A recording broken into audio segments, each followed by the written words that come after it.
संताप हारिणे सच्चिदानंद रूपाय कृष्णे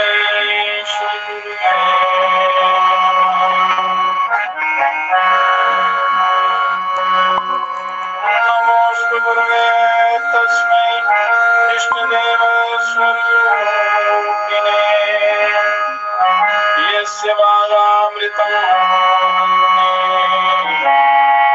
विषं संसारसंयुगम्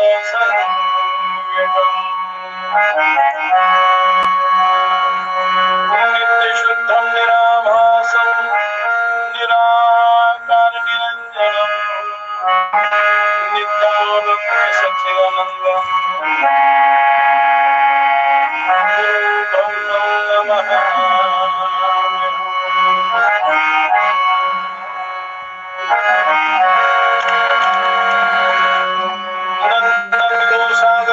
सर्वे विनश्यन्तु अवस्थाशाम्भवीर्यस्तु प्रसन्नोऽस्तु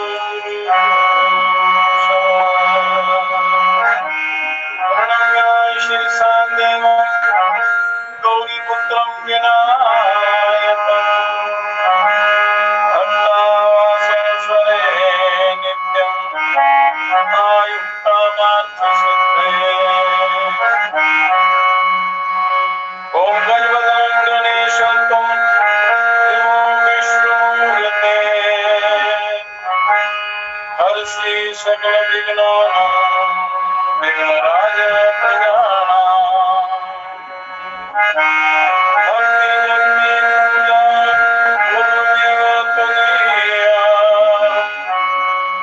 पर कृपालो चंद्रमौले प्रसीद।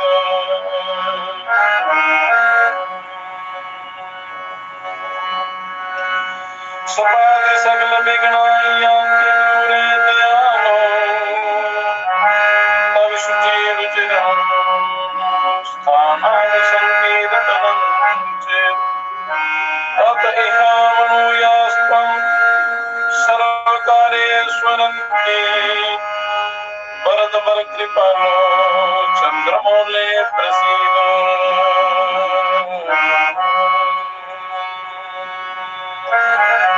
सकल दुर्गहन्तु स्वर्गमोक्षादिदातु श्री श्रीरिपु भगवन्तु सर्वविघ्नप्रहर्तरि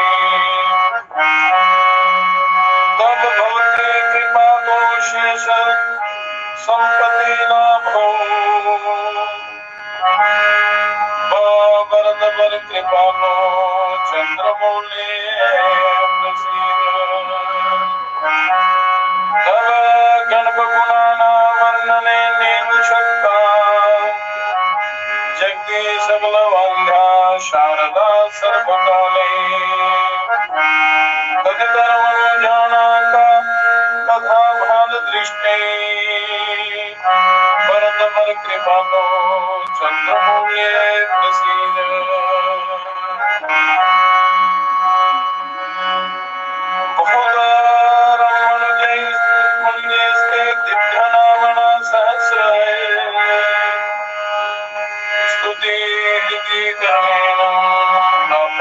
सर्वसिद्धि इधर महिलाओं में तंत्र शास्त्र प्रसिद्ध वरद वर कृपालो चंद्रमौले प्रसीद।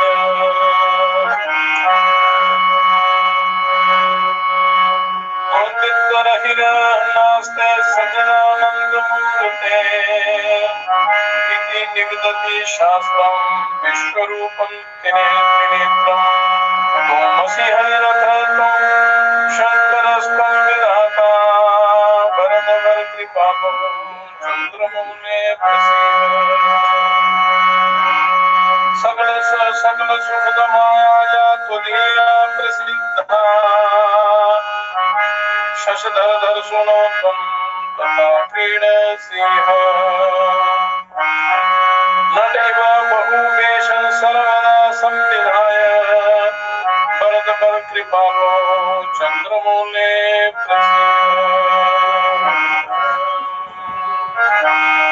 भवयः पुरस्तस्ते पात्ररूपेण वरदा बहुविधि नरलीलां त्वं प्रदर्शयानुवाजे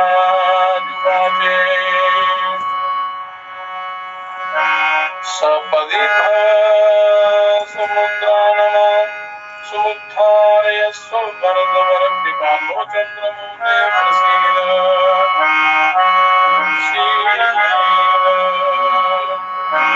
अष्टकङ्कणनाथस्य भक्तयोमाननापठे तस्य विघ्नाः प्रणश्यन्ति गणेशस्य प्रसादतः।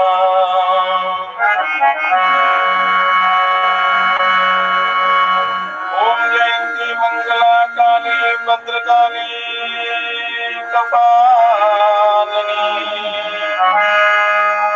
दुर्गा क्षमा शिवा दात्री स्वाहा सदा नमोस्तुते। ओम सरस्वती महामाये विद्ये कमललोचने विद्यादेवी विशालाक्षी विद्यां देहि नमोस्तुते।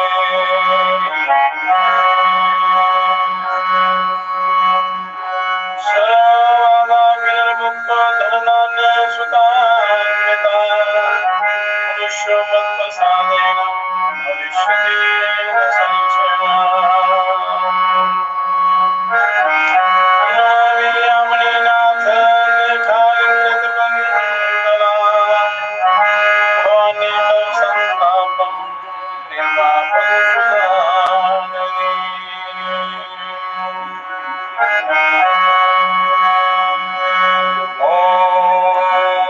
पूर्णस्य वाहनपुत्र सर्वाधारस्य चासनं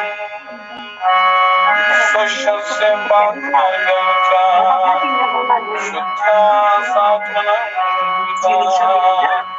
शुद्धस्य आत्मनं निर्मलस्य कुतः स्नानं वस्त्रं विष्णोदरस्य च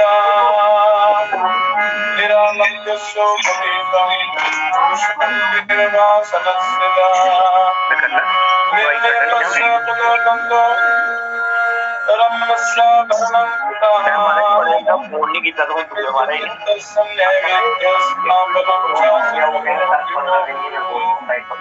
प्रदक्षिणाह्यनं तस्य अयोध्यस्य कुतो नतिः वेदवाक्येन वेद्यस्य स्वयं प्रकाशमानस्य कुतो नीराजनं विभो अन्तर्बहिश्च पूर्णस्य कर्मुद्रासनं भवेत्। एवमेव परा पूजा सर्वावस्थासु सर्वदा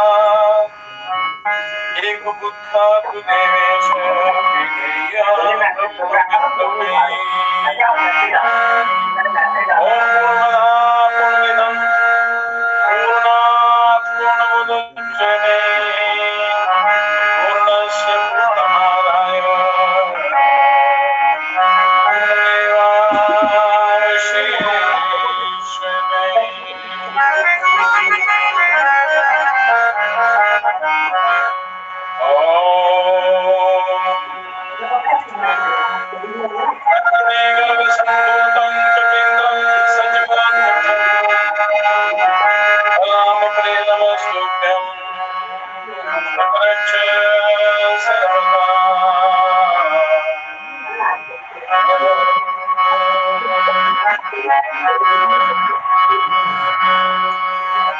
सहारी मानवा ते पर तो चराचर से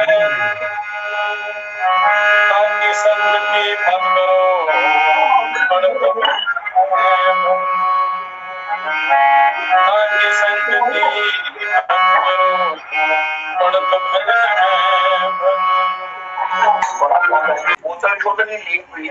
सिद्धि योग सत्संग। उत्तम श्रोताओं, मांस भक्षण करने वाला मनुष्य प्रत्यक्ष राक्षस का शरीरधारी ही है, क्योंकि जब तक आपका आहार ठीक नहीं होगा तो आप मानव बनाने के योग्य नहीं है। केवल शरीर मानव का है, कर्म मानवता वाले नहीं है, आहार मानवता वाला नहीं। तो जो मांस भक्षण करने वाले लोग हैं वो तो प्रत्यक्ष राक्षस हैं, शरीरधारी राक्षस हैं। अतः उसकी संगति कदापि मत करो, गलत लोगों की संगति मत करो, नशेड़ियों की संगति मत करो, निंदकों की संगति मत करो, आलसी, प्रमादी, निंदक, चुगलखोर, मांसाहारी इत्यादि, मांस मदिरा आदि का सेवन करने वाले, इनका संग कभी नहीं करना चाहिए, क्योंकि उससे भजन साधना में बाधा पड़ती है। जिस आत्मोद्धार के लिए आप भजन साधना करते हैं, आत्म कल्याण का साधन करते हैं, तो उसमें बाधा पड़ती है, वो नहीं करना चाहिए। तो बुरी संगति का सदा सर्वदा त्याग करना है, चाहे कोई भी क्यों ना हो। अशुद्ध आहार करने वाले का, अशुद्ध व्यवहार वाले का, अशुद्ध विचार वाले का कभी संग नहीं करना, क्योंकि बुरी संगति का एक पल भी नरकों में ले जाता है और अच्छी संगति का एक पल भी परम कल्याण कर देता है। इसलिए बुरी संगति को अपना स्थान नहीं देना है। तो फिर आपकी जो ब्रह्म विद्या है वो आपको प्राप्त होगी, आत्मज्ञान प्राप्ति होगी, ब्रह्मानंद की प्राप्ति होगी। इसके लिए शरीर मिला है, उसकी प्राप्ति होगी। मांसाहारी मानवा प्रत्यक्ष राक्षस जान, बाकी संगति मत करे तो कोई भक्त मांसाहारी शराबी कबाबी मनुष्य को साक्षात राक्षस ही समझो, क्योंकि उसकी संगति बिल्कुल मत करना, क्योंकि इससे भक्ति साधना आपकी नष्ट हो जाएगी और जो आगे करेंगे भक्ति उसमें विघ्न पड़ेगा। इसलिए अपना करीबी ही क्यों ना हो, अगर वो बुरी संगति है, बुरा खान पान है, बुरे आचार विचार है, तो उसका तत्काल त्याग कर दो, नहीं तो अपना पतन हो जाता है।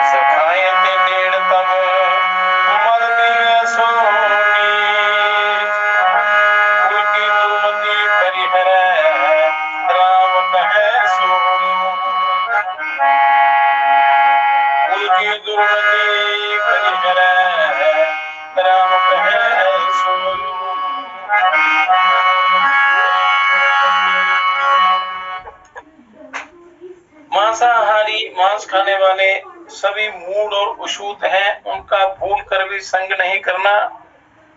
मदिरा पीने वाले सब अधम प्रवृत्ति के होते हैं, उनकी बुद्धि काम नहीं करती।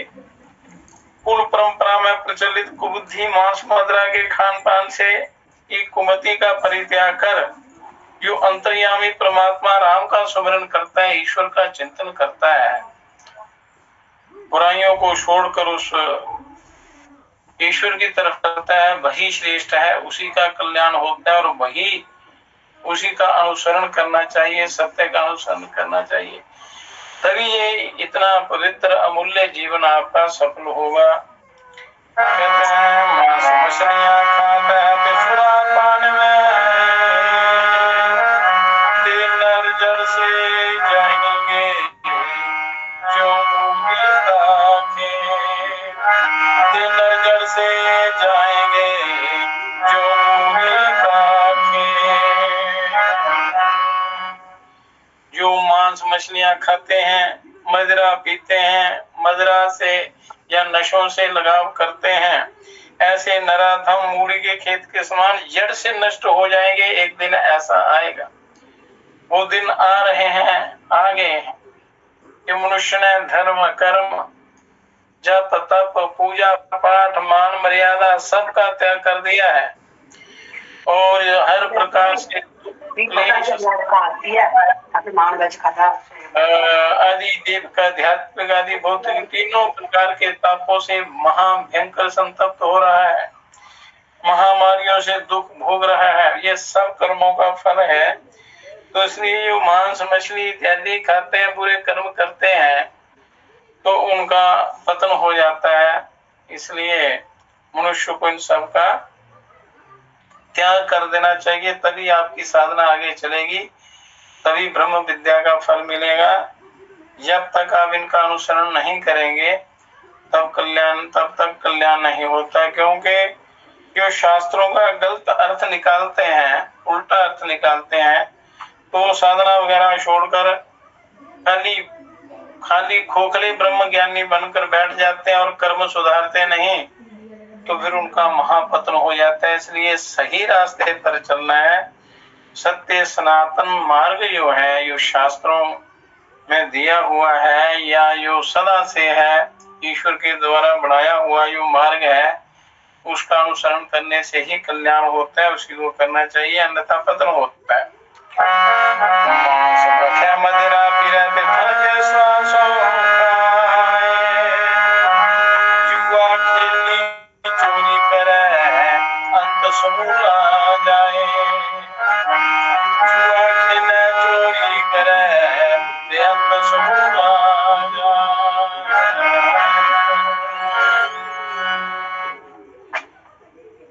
जो मांस और मदिरा का भक्षण करता है, मांस का भक्षण करता है, मदिरा का भक्षण करता है, शराब पीता है और वेश्यावृत्ति के कमाए धन को खाता है, मतलब बुरे तरीके से जो धन कमाया जाता है उसको खाता है, जुआ खेलता है, चोरी करता है, ठगी करता है, अंत में पूरी तरह नष्ट हो जाता है, समूल नाश हो जाता है, उसका वंश नहीं चलता, उसका स्वयं का पतन हो जाता है, जन्म जन्मांतर तक उसको भटकना पड़ता है। इसलिए मनुष्य को अपना आचार विचार व्यवहार सब पवित्र रखना चाहिए, तभी अगली साधना चलेगी, तभी कल्याण होगा।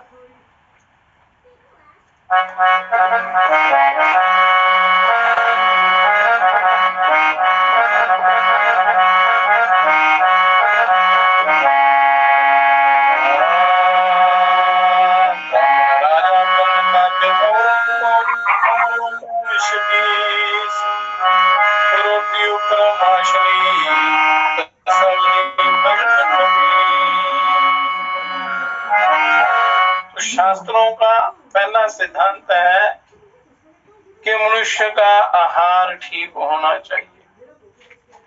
आहार अशुद्ध है तो आपका सारा कर्म बिगड़ जाएगा। तो इसलिए पहले अपने आहार को, आचार को, विचार को, अपनी कमाई को पवित्र बनाना है, फिर इस शरीर को भी पवित्र करना है, अपनी कमाई को, अपने खान पान को, अपने आचार को, व्यवहार को अपनाते हुए फिर यदि साधना करेंगे तो आपका परम कल्याण होगा, आप ब्रह्म विद्या के अधिकारी होंगे। तो परमात्मा ने इतना सुंदर शरीर, इतना पवित्र जन्म दिया है और कोई भी ज्यादा प्रयत्न करने की आवश्यकता नहीं होती है, केवल मन को विषयों से रोकना है, बुराइयों से रोकना है, बुरी बुराइयों से हटाकर अच्छी जगह लगाना है परमात्मा की तरफ। और जो माला है, जो श्वास रूपी माला आपके अंदर चल रही है, वो श्वास रूपी माला का जाप हो रहा है, वो निरंजन का, उस ओमकार का, परिपूर्ण ब्रह्म का जाप। श्वास आप अंदर लेते हैं, श्वास बाहर आता है, लेते हैं, ये प्राण का जो संचालन हो रहा है, ये उस प्रभु का जाप ही हो रहा है। पर मनुष्य जब तक उसकी तरफ ध्यान नहीं देता, गुरु के बताए हुए रास्ते पर, उसकी बताई हुई विधि या युक्ति के अनुसार वो नहीं करता, तो ये सारा व्यर्थ चला जाता है, इसका लाभ नहीं मिलता। तो थोड़ा सा ही फेर है अगर समझ लग जाए, आ जाए, गुरुओं की शरण में चला जाए कोई, तो सही मार्गदर्शन होता है तो उस जीव का थोड़े समय में ही कल्याण हो जाता है, परमानंद की प्राप्ति होती है। निरंजन माला घट में फिरे दिन रात। निरंजन माला जो श्वास रूपी माला आपके अंदर चल रही है, वो दिन रात चलती है, हर समय 24 घंटे, एक पल भी वो जाप के बिना नहीं बीतता।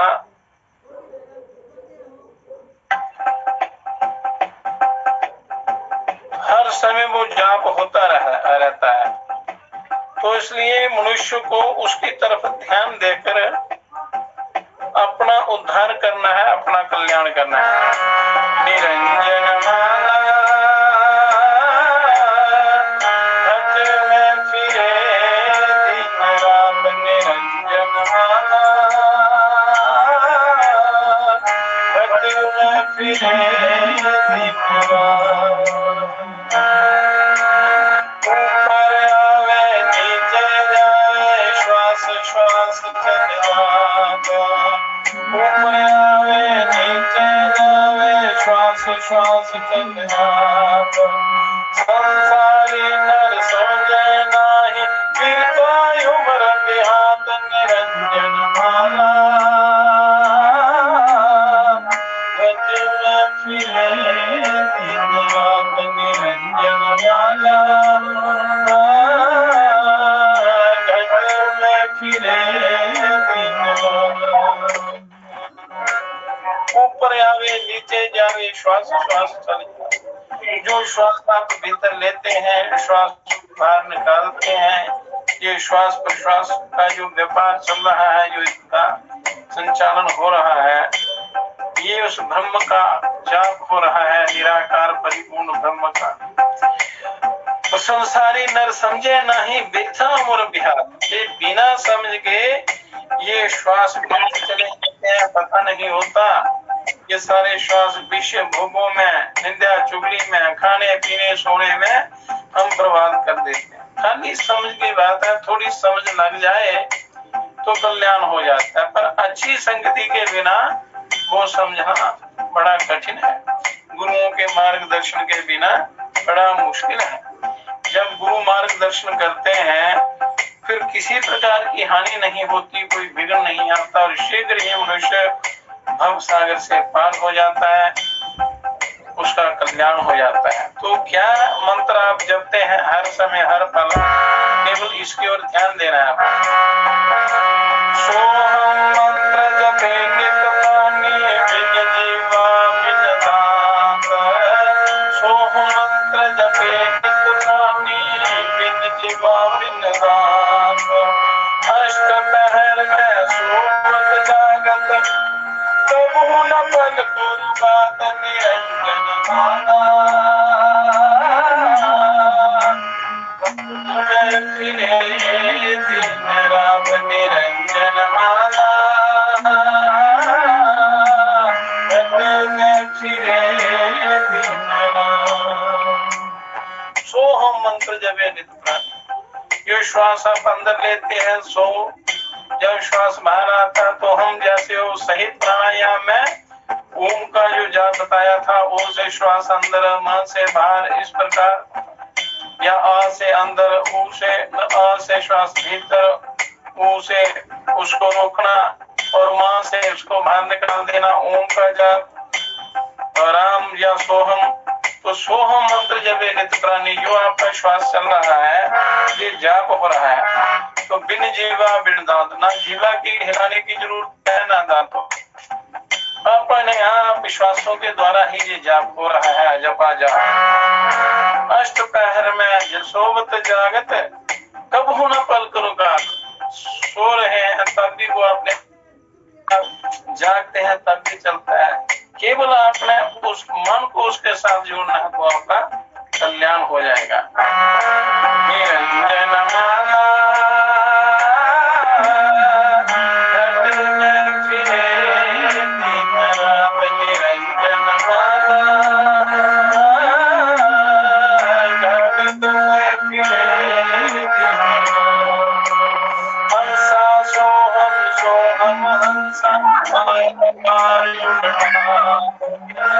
हंसा सोहम हंसा बार बार उठा।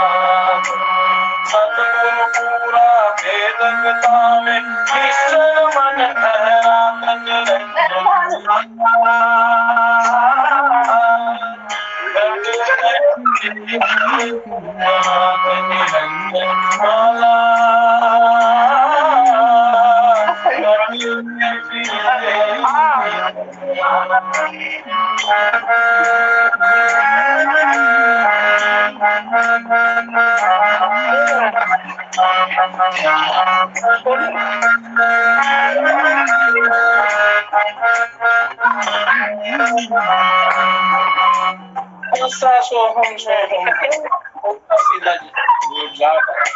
एक अच्छे से श्वास अंदर, दूसरे से बाहर, तीसरे से श्वास अंदर, चौथे से बाहर, इस प्रकार उल्टा उल्टा सीधा उल्टा ये जप करना, बार बार उल्टा हंसा सोहम हंसा, इस प्रकार।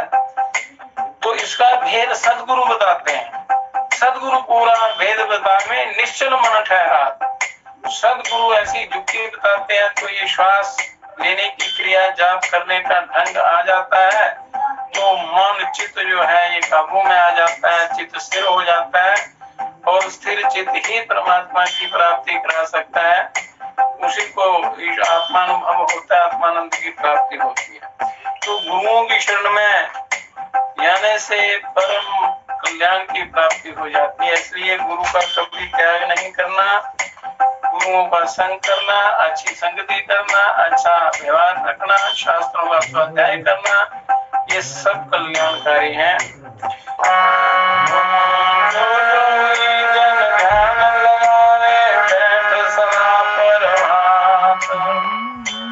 ब्रह्म मुहूर्त में उठकर, प्रभात काल में उठकर ध्यान लगाना चाहिए, श्वास रूपी माला का जाप करना चाहिए। मानसिक जाप जो तरीका बताया है, तो प्रातः काल उठकर जो ध्यान करता है, जो साधना करता है, योगी होता है, योग साधना जो करता है। जो योगी जन ध्यान लगावे बैठ सदा परमात, जो योगी जन बैठ सदा परमात, ब्रह्मानंद मोक्ष पद पावे, मेरे जन्म नहीं याद निरंजन माला, गगन में फिरे निरंजन माला, गगन में फिरे निरंजन माला, गगन में फिरे।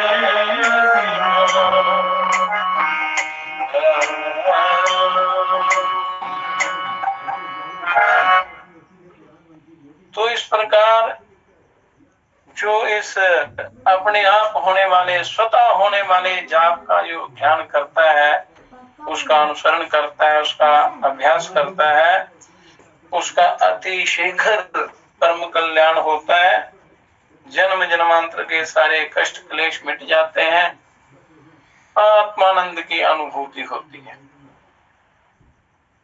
अब ये ब्रह्म विद्या अनधिकारी जो है, जो अधिकारी नहीं है, उसको नहीं दी जाती, या जो श्रद्धालु नहीं है, जिज्ञासु नहीं है, ये विद्या उसको नहीं दी जाती, क्योंकि वो उसको ग्रहण नहीं कर पाएगा, उसका ध्यान विषय भोगों में रहेगा, और उसका ये ब्रह्म विद्या देने वाले का परिश्रम व्यर्थ जाएगा, और उसका अपमान होता है। इसलिए ये गुप्त विद्या है, ब्रह्म ज्ञान, इसकी प्राप्ति के लिए मनुष्य को अधिकारी होना बहुत आवश्यक है। परमात्मा कृपा करते हैं, पर कृपा का अधिकारी बनना चाहिए। पहले मनुष्य को अपना खान पान, चलना फिरना, उठना बैठना, बोलना इत्यादि ये आचार विचार व्यवहार बिल्कुल पवित्र होने चाहिए, तब इस ब्रह्म विद्या की प्राप्ति होती है, और इस विद्या के बिना कल्याण नहीं होता है।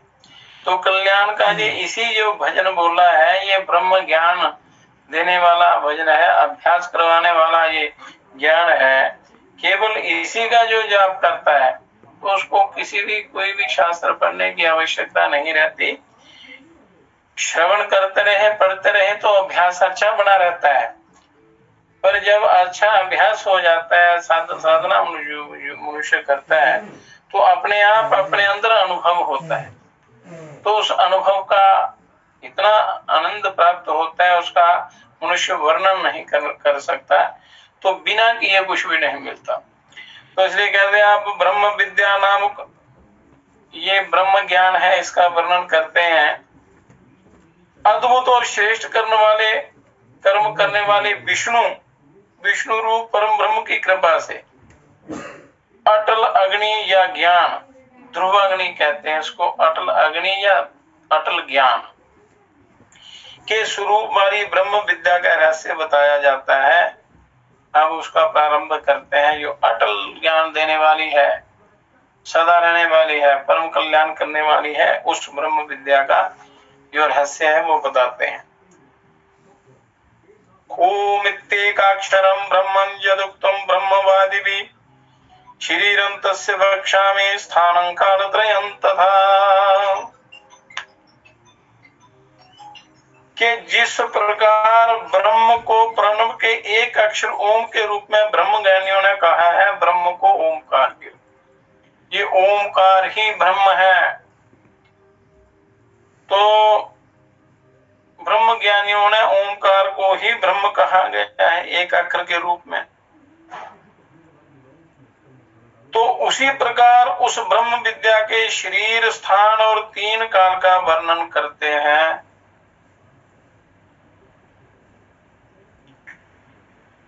तो ब्रह्म की अक्षरात्मक अभिव्यक्ति ओम से की जाती है। ब्रह्म तो निराकार परिपूर्ण ब्रह्म, उसका वर्णन करना असंभव है। वो कालातीत, तत्वातीत, इंद्रियातीत, इन सब से परे है। ये यहाँ इंद्रियों की वहां तक, मन बुद्धि की भी वहां तक पहुंच नहीं है। वो ध्यान द्वारा ही उनका अनुभव हो सकता है। तो ब्रह्म की अक्षरात्मक जो अभिव्यक्ति है, उसको जो उसका स्वरूप बताया जाता है, ओम से की जाती है। कि ओम ही अक्षर ब्रह्म है। ये ब्रह्म ओम जो है उसी ईश्वर का, परमात्मा का नाम है। यहाँ से ये सारी सृष्टि पैदा होती है। यहाँ से वो 3 शक्तियों के रूप में प्रकट होते हैं। ब्रह्मा, विष्णु, महेश, ब्राह्मी, वैष्णवी, माहेश्वरी, महाकाली, महालक्ष्मी, महासरस्वती इत्यादि ये शक्तियां। इसलिए ऋषि यहाँ उसको स्पष्ट कर रहे हैं। तत्र देवास्त्रया प्रोक्ता लोका देवास्त्रयो अग्नयः त्रिशो माध्रा च त्रयक्षस्य विश्वस्य तु शिवस्य तु। उस ओंकार के 3 देवता, 3 लोक, 3 वेद, 3 अग्नियां हैं ओंकार के। जैसे ये उस प्राणायाम का वर्णन चल रहा है, उसका विषय है। जो सहित प्राणायाम करने की विधि बताई थी, या अनुलोम विलोम प्राणायाम करने की जो विधि, रेचक, पूरक, कुंभक। तो इस ओमकार के 3 देवता हैं, 3 लोक हैं, 3 वेद हैं, 3 अग्नियां हैं। शिव स्वरूप इस त्रय अक्षर को 3 और आधी मात्राएं, इनकी 3 और आधी मात्राएं, अकार, उकार, मकार, और उसके ऊपर जो अनुस्वर है बिंदु, वो अनुस्वर है, इसकी ये मात्राएं हैं। ऋग्वेदो गहरपत्यं च पृथ्वी ब्रह्म एव च अकारस्य शरीरं तु व्याख्यातं ब्रह्मवादिभिः। के ब्रह्म ज्ञानियों ने अकार का शरीर, ऋग्वेद, अकार का शरीर क्या है? ऋग्वेद है। गहरपत्य अग्नि, अग्नि कौन सी है? अग्नियां भी 3 प्रकार की हैं। गहरपत्य अग्नि है, पृथ्वी तत्व है, और ब्रह्मा को बतलाया गया है इनके जो देवता हैं। और ऊकार का शरीर यजुर्वेदो अंतरिक्षं च दक्षिणाग्नि स्थितेव च विष्णुश्च भगवान देवा ऊकारा परिकीर्तितः। के ऊकार का शरीर यजुर्वेद, ऊकार का शरीर क्या है? यजुर्वेद है साकार रूप में, दक्षिणा अग्नि है, आकाश तत्व बहता है उसमें, तथा भगवान विष्णु को उसका अधिष्ठाता बताया गया है। इसका देव जो है वो विष्णु है, अग्नि दक्षिणाग्नि है, शरीर इसका यजुर्वेद है ओंकार का। मतलब ओमकार के जो 3 अक्षर हैं आ उ म, उनका ये वर्णन कर रहे हैं। आ ब्रह्मा उ विष्णु, और अब मकार सामवेद तथा द्यौश्च हवनीय तथैव च ईश्वरः परमो देवो माकारः परिकीर्तितः। कि मकार का शरीर सामवेद है, मां का शरीर सामवेद है, और आहवनीय अग्नि है इसकी, और लोक इसका ध्रुवलोक है। ईश्वर और परम देव को इनका देवता कहा गया है। तो ये ओमकार का ही वर्णन चल रहा है। ये जो समझो आप प्राणायाम करते हैं तो समझो तीनों वेदों का पाठ कर रहे हैं, ऋग्वेद सामवेद वेद यजुर्वेद, तीनों अग्नियों का आप साधन कर रहे हैं, तीनों देवताओं का साधन कर रहे हैं। उस पर इन सबको मिलाकर उस परिपूर्ण ब्रह्म का ही ध्यान है, साधन है, उसकी प्राप्ति के लिए ये अभ्यास है। तो इस प्रकार आ उ म ब्रह्मा विष्णु महेश ये इनके देवता हुए, अग्नियां हुई, लोक हुए, पृथ्वी भ्यो और आकाश लोक।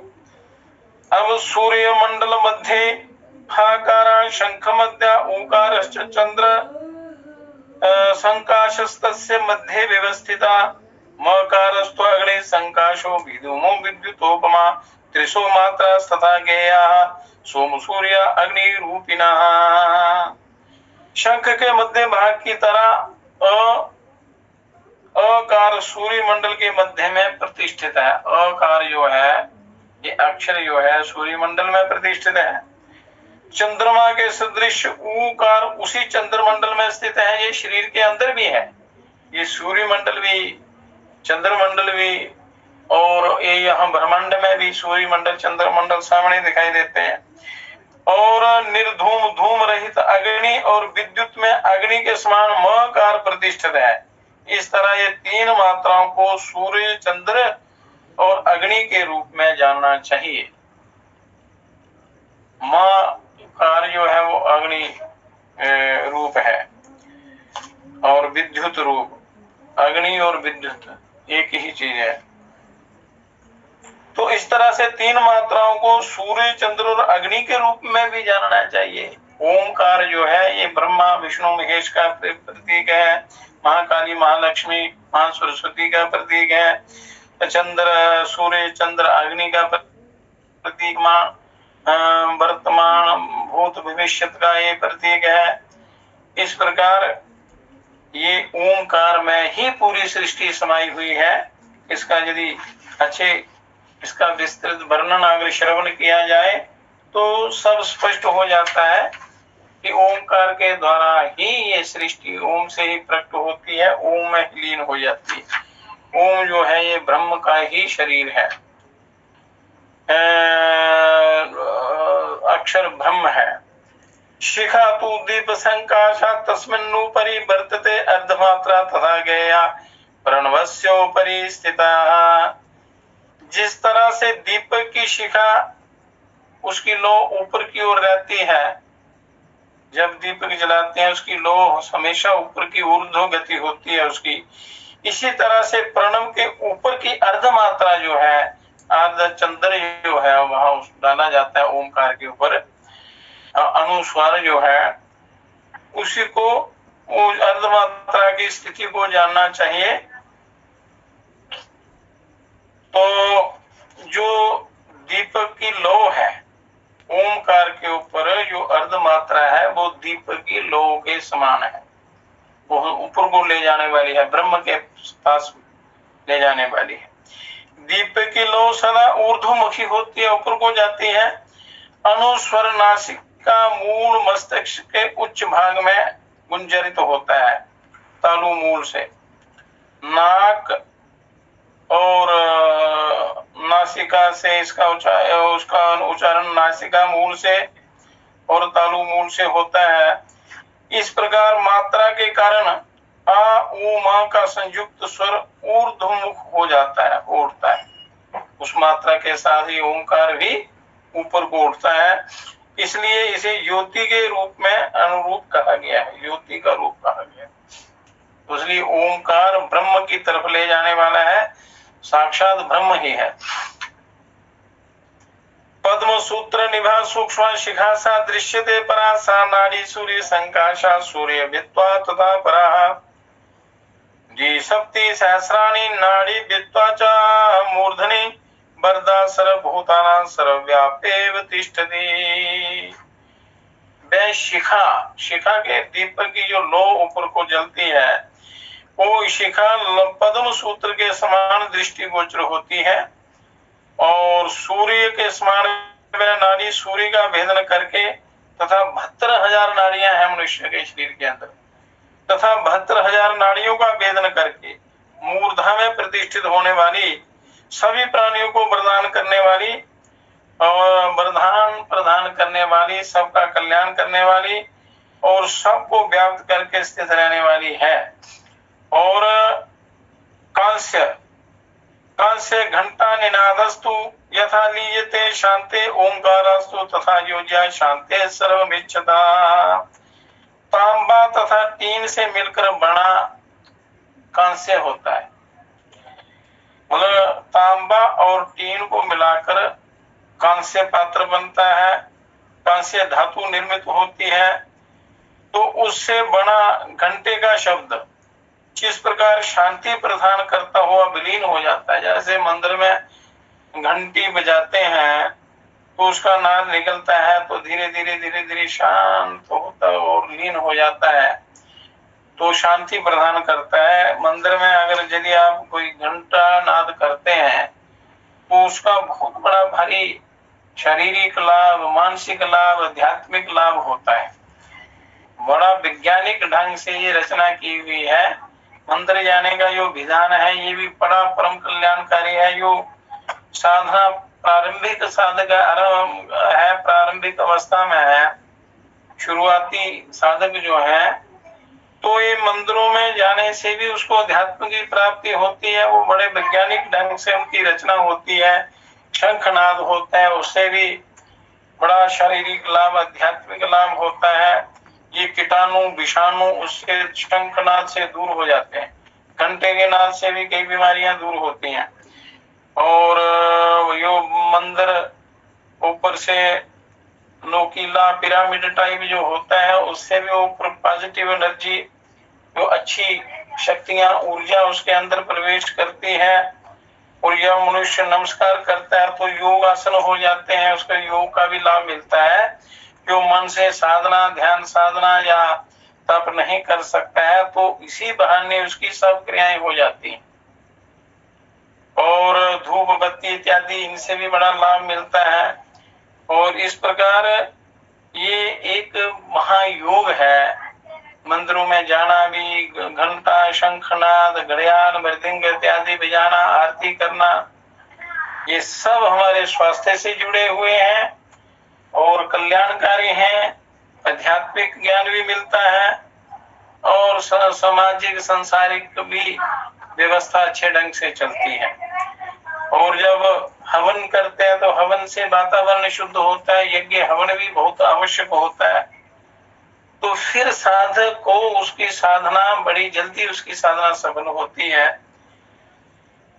तो उसी प्रकार ओमकार की साधना द्वारा सभी तरह की इच्छाएं शांत हो जाते हैं। जब ओम का नाद करते हैं, प्राणायाम से पहले भी ओम का नाद करना है, उच्चारण करना है, उसका ध्यान करना है। और प्राणायाम के बाद भी, योगासन प्राणायाम के बाद भी ओमकार का ध्यान करना है, नादानुसंधान करना है, ओमकार के साथ प्राणायाम आपने करना है। तो उससे सारी इच्छाएं शांत हो जाती हैं। और यस्मिन् विलीयते शब्दं तत्परं ब्रह्म गीयते ध्येयं हि लीयते ब्रह्मं सो अमृतत्वाय कल्पते। कि जिस तत्व में शब्द विलीन हो जाता है, ओंकार का नाद भी जिसमें विलीन हो जाता है, उसे पर ब्रह्म कहा गया है। पर ब्रह्म, परम पिता, परमात्मा, पर ब्रह्म जो इन आंखों से नहीं दिखाई देता, ध्यान के द्वारा जिसका अनुभव होता है। जो बुद्धि ब्रह्म में विलीन हो जाती है वह अमृत स्वरूप ब्रह्म स्वरूप कही गई है। तो बुद्धि अगर आपकी शुद्ध है तो वो ब्रह्म में विलीन होगी। अन्नानुसार कर्माणि बुद्धि कर्मानुसारता यादृशं बुद्धन्ते अन्नम बुद्धिर्भक्ति तादृशी। अन्न जो है उसके अनुसार आपकी बुद्धि बनेगी, उसके अनुसार आपका कर्म होगा, उसी के अनुसार आपकी गति होगी। तो वायु, तेज तथा आकाश, इन तीनों से जीव की उपमा दी जाती है। वायु, तेज और आकाश, इनको जीव की उपमा दी जाती है। इस जीव का प्रमाण, इसका आकार बाल की नोक का 100वां भाग है, मतलब अति सूक्ष्म है। एक बाल के 100 भाग किए जाएं तो उसका जो एक भाग है उसका ऐसे कल्पना की गई है, उससे भी अति सूक्ष्म है। तो नाभि स्थाने स्थितम विश्व शुद्ध तत्वं सुनिर्मलम आदित्यमेव दीप्यंतम रश्मि विश्वा अखिलम शिवम। ये जीव विश्व संग विशुद्ध तत्व निर्मल स्वरूप नाभि प्रदेश, नाभि न्यूक्लियस में प्रतिष्ठित है, नाभि प्रदेश में प्रतिष्ठित है ये जीव, वह जीव। और वह सूर्य के सदृश संपूर्ण जगत को प्रकाशित करने वाला और कल्याणकारी। तो इसलिए मनुष्य को ध्यान अवश्य करना चाहिए, प्रतिदिन ध्यान करना चाहिए। उससे सारे चक्र जागृत रहते हैं, सारी शक्तियां जागृत रहती हैं और जीव का कल्याण हो जाता है, कष्ट नहीं होता। तो सकारं च हाकारं च जीवो जपति सर्वदा नाभिरंध्रादि निष्क्रांतम विश्व व्याप्ति वर्जितम। के जीव श्वासोश्वास के रूप में, जैसे जो भजन आपको बताया, श्वासोश्वास, श्वास प्रश्वास के रूप में साकार और हाकार, मतलब सोहम का जाप, सोहम का जाप। इस उपनिषद का जो भजन पहले ही आपको बता दिया था कि निरंजन माला घट में फिरे दिन रात, कि सोहम का जाप सर्वदा करता है, हम सा सो हम इत्यादि इसका। तो इसके प्रभाव से वह जीव नाभि रंध्र से उत्क्रमण करता है। वो जीव जहां नाभि में रहता है वहीं से उत्क्रमण करता है और उसे किसी प्रकार का विष व्याप्त नहीं करते। उस जो ओम की साधना करता है, आकार की जो साधना करता है, उसको कभी इस सोहम की जो साधना करता है, किसी प्रकार का जो विष है वो उसको प्रभावित नहीं कर पाता। दुग्ध से मथ कर निकाले गए तेनेद निष्कलम विद्यात क्षीरात सर्पिर यथा तथा कारणेनात्मनः युक्ता प्राणायामश्च पंचभी।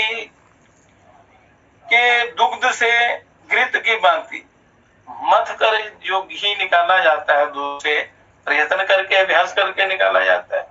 तो जब तक आप करेंगे नहीं तो कैसे फायदा होगा, लाभ होगा? नहीं होगा, करना पड़ता है। तो दुग्ध से घी की भांति उस निष्कल कला रहित सबके कारण रूप आत्म तत्व को प्राण के 5 आयामों द्वारा जाना जाता है। 5 प्राण के 5 आयाम हैं, प्राणायाम जो है उनके द्वारा उसको जाना जाता है। देह के 5 तत्वों में प्राण तत्व प्रवाहित होते हैं। देह के 5 तत्व हैं जल, अग्नि, वायु, आकाश, पृथ्वी। तो इन तत्वों में वो सारे प्राण संचारित होते हैं, प्रवाहित होते हैं तो इन पांचों में प्रवाहित प्राण के 5 आयाम माने गए हैं। तो वो क्या है?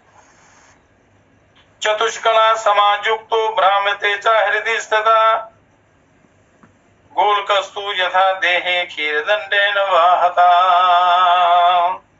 कि जिस प्रकार मथने वाले दंड से दुग्ध को मथा जाता है, मधानी से दूध को मथा जाता है, उसी प्रकार 4 कलाओं से युक्त हृदय में स्थित प्राण तत्व को श्वास प्रश्वास को शरीर में भ्रमण कराया जाता है, प्राणायाम किया जाता है और प्राणायाम के द्वारा उसका मंथन किया जाता है। तो फिर उसमें से वो अमृत निकलता है, वो ब्रह्म प्रकाश आनंद उसकी प्राप्ति होती है। तो इस शरीर में शीघ्रगामी महापक्षी, ये खग रूपी जीवात्मा, पक्षी रूप जीवात्मा जो है, विश्राम ना करता हुआ निवास करता है, सदा काम करता रहता है, कभी विश्राम नहीं करता और काम करता रहता है। जब श्वास रुक जाता है तब जीव निष्कल हो जाता है, कला रहित हो जाता है, प्राणहीन हो जाता है। तो ऋषि ने हृदय को 4 कलाओं विभागों वाला कहा गया है। वर्तमान शरीर जो है, शरीर विज्ञानी भी, जो शरीर के विज्ञानी हैं, जानकार हैं, वो भी इसे बाएं और दाएं आर्टिकल तथा बाएं और दाएं वेंट्रिक, इन 4 भागों में बांटा हुआ मानते हैं। 4 भागों में ये मानते हैं जीवात्मा को। तो अब कहते हैं नावस्थन निष्कला ध्यात्वा मुच्यते भगवंदनात् अनाहत ध्वनि हंसा सो वेद हृदगतम सो प्रकाशात् चिदानंदं सा हंस इति गीयते। हिरेचकं पूर्वकं मुक्त्वा कुंभेन स्थिता सुकुंभेन स्थिता सुधि नाविकंदे समोकृत्वा प्राणापानौ समाहितः मस्तकस्तथा अमृतास्वादं पीत्वा ध्यानेन सादरं दीपाकारं महादेवं ज्वलन्तं नाभिमध्यमे अवीशी च अमृतेनैव हंस हंसेति यो जपेत्। जरा मरण रोगादिना तस्य भुवि विद्यते एवं दिने दिने कुर्यात् दक्षिणामादि विभूते। के आकाश में स्थित निष्कल तत्व का चिंतन करता हुआ, निष्कल कला रहित उस ब्रह्म का चिंतन करता हुआ वह भव बंधन से मुक्त हो जाता है। ये युक्ति है ओमकार का जाप करने की, प्राणायाम के द्वारा। फिर इसके साथ थोड़ी आसन मुद्राएं शरीर को स्वस्थ रखने के लिए की जाती है। शरीर स्वस्थ है तभी आगे की साधना चलेगी। तो जो पुरुष हृदय में स्थित इस अनाहत ध्वनि युक्त ओमकार की ध्वनि से युक्त हृदय में प्रकाश युक्त चिदानंद हंस को जानता है, जो जाप बताया है, ये हंस का जाप हो रहा है, हंसा हंसा सोहम इत्यादि।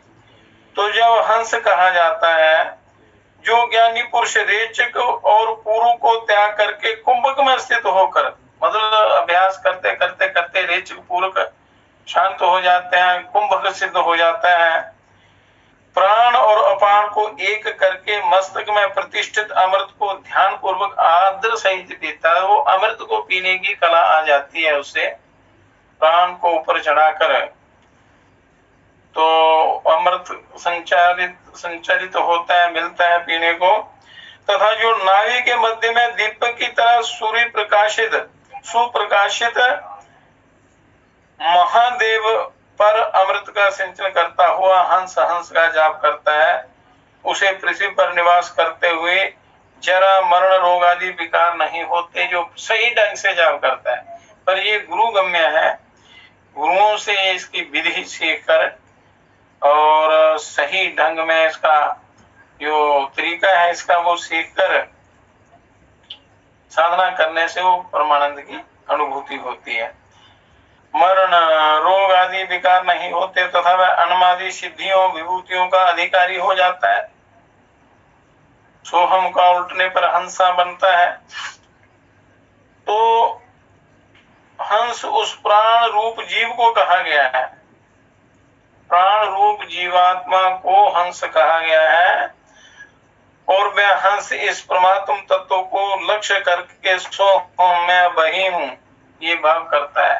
मैं कौन हूँ, मैं वही हूँ, मैं वही हूँ, मैं ब्रह्म हूँ इत्यादि जो जाप है सोम सोम सोम ये भाव करता है तो वह पदार्थगत विकारों से प्रभावित नहीं होता। जितने भी संसार में पदार्थ हैं वो उसको विकारित नहीं कर सकते, उसको कष्ट नहीं पहुंचा सकते।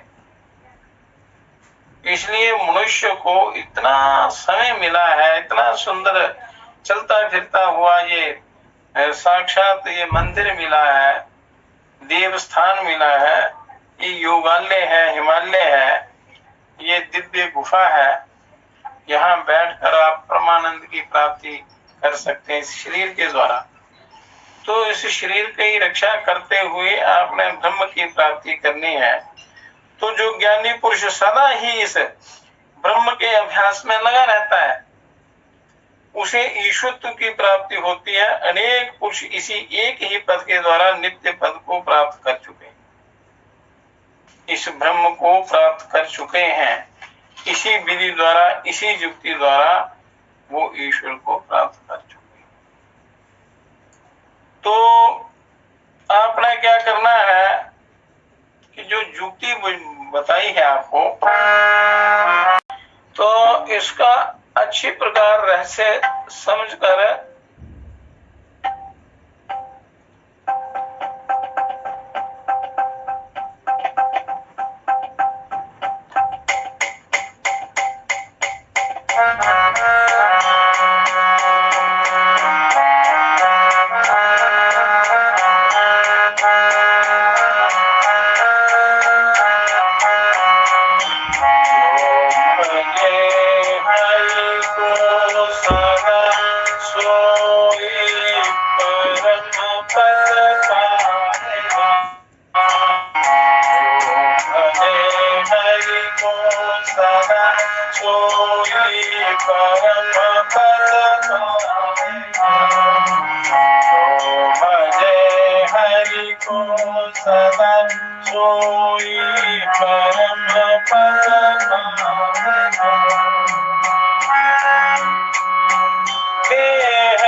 नहीं किसी काम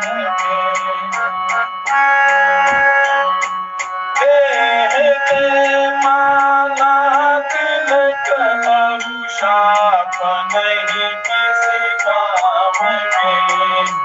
प्रेम भक्ति के बिना नहीं नाथ के मन भाएगा। के बिना नहीं नाथ के मन भाएगा। भजे हरि को सदा सोई परम पद पाएगा। भजे हरि को सदा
चरण की ओ प्रभु मिल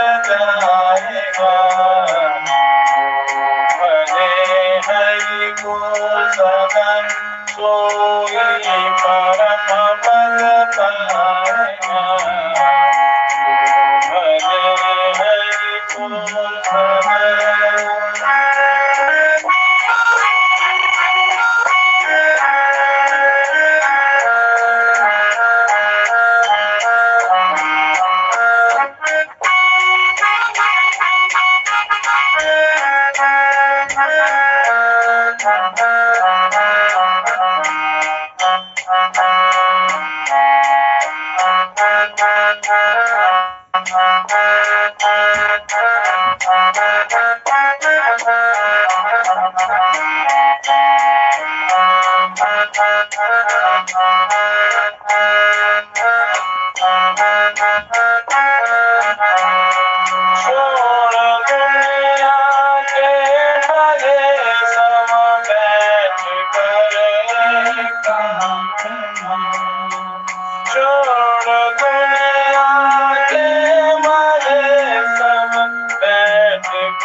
इस प्रकार जो उस प्रभु का चिंतन करता है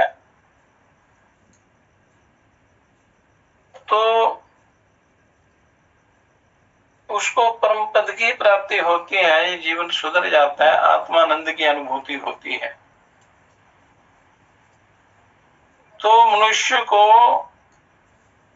जो अनमोल समय मिला है, क्योंकि ये करोड़ों जन्मों के पुण्यों का प्रभाव है,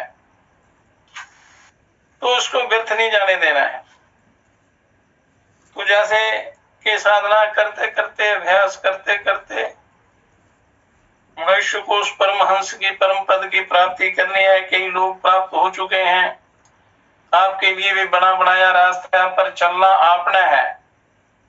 एक भी युक्ति पर यदि आप चल पड़े सच्चे मन से, दिल के दर्पण को सफा कर, दूर कर अभिमान को, हृदय को बिल्कुल शीशे की तरह निर्मल पवित्र बनाकर, अभिमान को त्याग कर उस भक्ति में लग जाना चाहिए। अपना स्वभाव सरल पवित्र परोपकारी बनाना चाहिए, तभी कल्याण होता है। तभी ये हंस रूपी विद्यामृत के समान नित्य तत्व का इस जगत में और कोई साधन नहीं है। योग विद्या, ब्रह्म विद्या के द्वारा ही उसको प्राप्त किया जा सकता है। जो ज्ञानी मनुष्य इस हंस नाम की परम पावन परमेश्वरी महाविद्या को प्रदान करता है, उसकी सर्वदा ज्ञान पूर्वक प्रजा के सहित सेवा करनी चाहिए। गुरु जो कुछ शुभ या अशुभ आदेश दे, गुरु हमेशा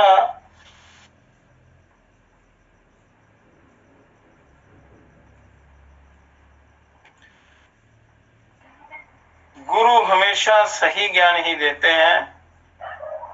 जो आदेश दे उसका पालन शिष्य को बिना कुछ विचार किए संतोष वृत्ति से सतत करना चाहिए, क्योंकि गुरु सदा आपको ब्रह्म की ही शिक्षा देंगे, कल्याण का मार्ग बताएंगे।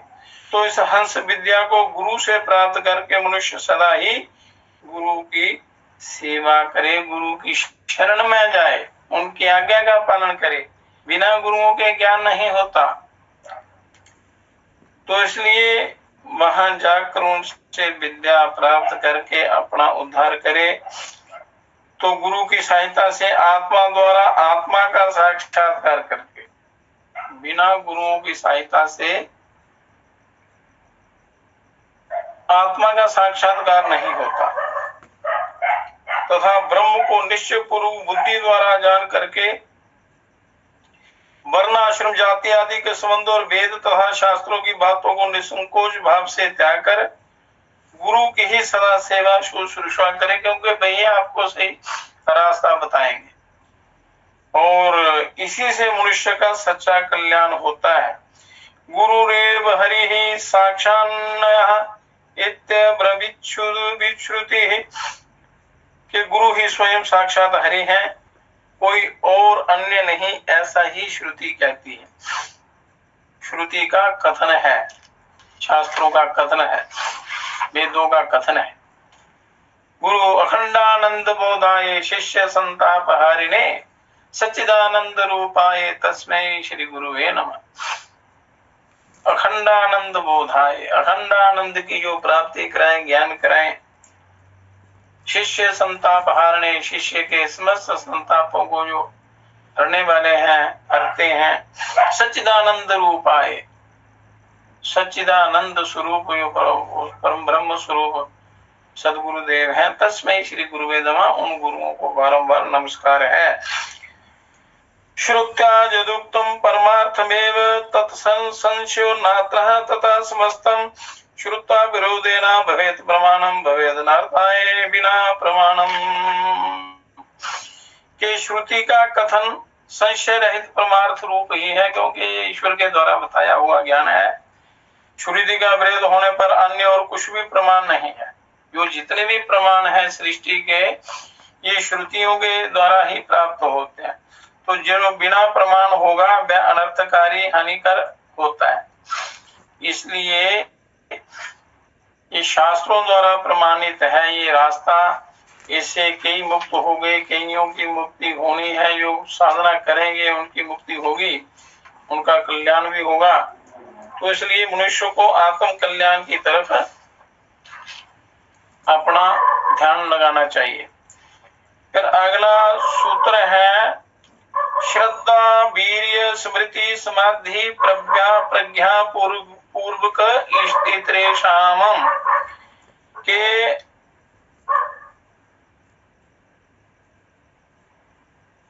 श्रद्धा वीर्य स्मृति समाधि और प्रज्ञा पूर्वक दूसरों की जो विधेय और प्रकृति लय नहीं है, जो विधेय विधि से जो विधेय नहीं है, विधेय का भी वर्णन किया था। प्रकृति लय योगी क्या होते हैं उनका भी वर्णन किया था। तो उन साधारण योगियों की होती है, वो क्या दशा होती है? श्रद्धा वीर्य स्मृति समाधि। जो श्रद्धा वाले लोग हैं, जो विधेय और प्रकृति लय नहीं है, उनके अलावा जो है उनको भी परम ब्रह्म की प्राप्ति होती है।